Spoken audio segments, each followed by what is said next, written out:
Transcription 112 100 words per minute start. Mr. Deputy Chairman, I give my support to the bill. The bill carries out one of the major recommendations of the Bhor Committee on Health, Survey and Development, of which I was a member. Now, one of the objects of this will be to provide an All India Institute for the advancement of medical knowledge and the training of medical personnel.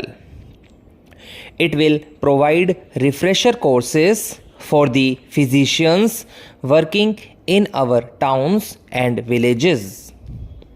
It will provide, I take it, facilities for higher instructions in modern medicine. I think the health minister, if I may say so with respect, was a little far too apologetic in defense of modern medicine. We don't stand today where we did 4,000 years back, when our ancestors had creative minds and did a very great deal in the world of medicine.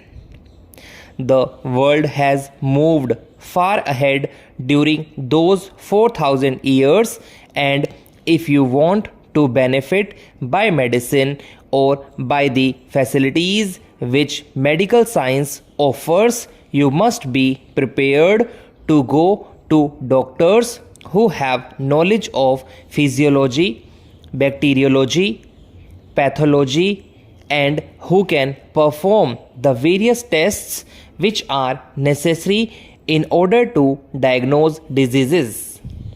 There is a very great deal that can be done by way of research.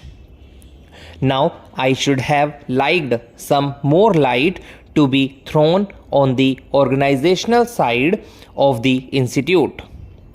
One of the questions which we had to consider was whether this institute should not be affiliated to the Delhi University or to any other university for that matter. We came to the conclusion that it should function as an autonomous institution having more or less the status of a university. But I do not, on reflection, like this segregation in education.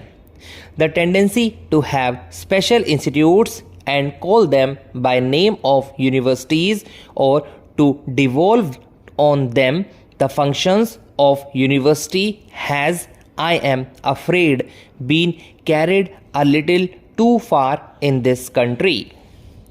We have an engineering university and we have, I suppose, a technological institute. Should they call themselves universities? Now, a university is a place where knowledge is integrated. It is a place where you have researchers and professors of various branches of knowledge working and cooperating together for the advancement of learning. It is an advantage to have a big institution of a specialized character affiliated to a university. I wish, therefore, that a decision had been taken to affiliate it to the Delhi University, which I believe is a federal university, and if necessary, the constitution of the Delhi University could have been modified for that purpose. Another thing that I would like to say is this. I have gone through the bill and I find that far too much has been left to be filled up by the rules to be made by the executive government. Now, by merely reading the bill, I can have no idea as to how the institute will actually function and what the measure of internal autonomy will be that the institute will possess.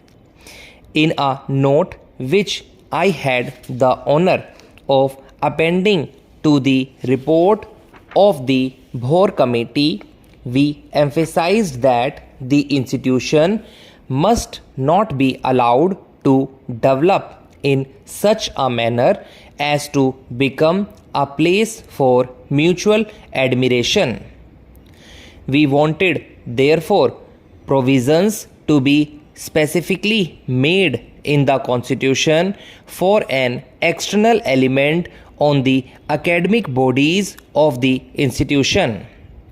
Now, I think that the institute will have 4 representatives of the medical faculties of Indian universities to be nominated by the central government in the manner prescribed by rules. But the institute is not a medical faculty. The institute will have a governing body, and there will be many other bodies which will work as part of the institute. What I have in mind is that on the academic bodies which will frame the curricula and which will be responsible for the conduct of examination and for prescribing all the standards, there should be representation of an expert character provided in the Constitution itself. I should like, Mr. Deputy Chairman, the position to be clarified in this respect by the Health Minister. What is the intention of the government in regard to this matter? How do they propose to constitute the bodies which will be responsible for the framing of the curricula, for prescribing the courses, and for the laying down of academic standards, and how do they propose to maintain a liaison between this institute and various medical bodies in the country?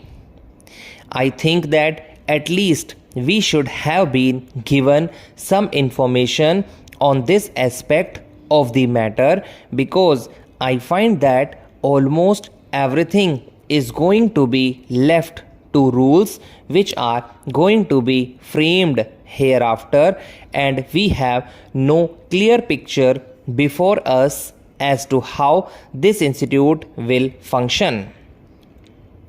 That it is desirable to have this institute will be admitted.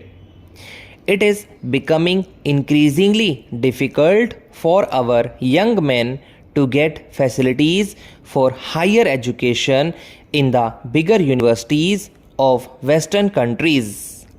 Those universities have their own problems. They have got to think of providing for their own young men first, and it is essential that we should have an institute in this country of a very high character, where it is possible for research to be carried on under almost ideal conditions. We do not want to lag behind in the race for knowledge in the modern world so far as knowledge and research are concerned. While we have produced eminent physicians, and while we have produced good practicing surgeons, it is a matter for regret that our output so far as medical research is concerned is poor. There are some people who have researched to their credit that one reason for the lack of output in research is that the abler physicians in our medical institutions are allowed private work. They devote too much time to private practice. I have known professors of pathology and anatomy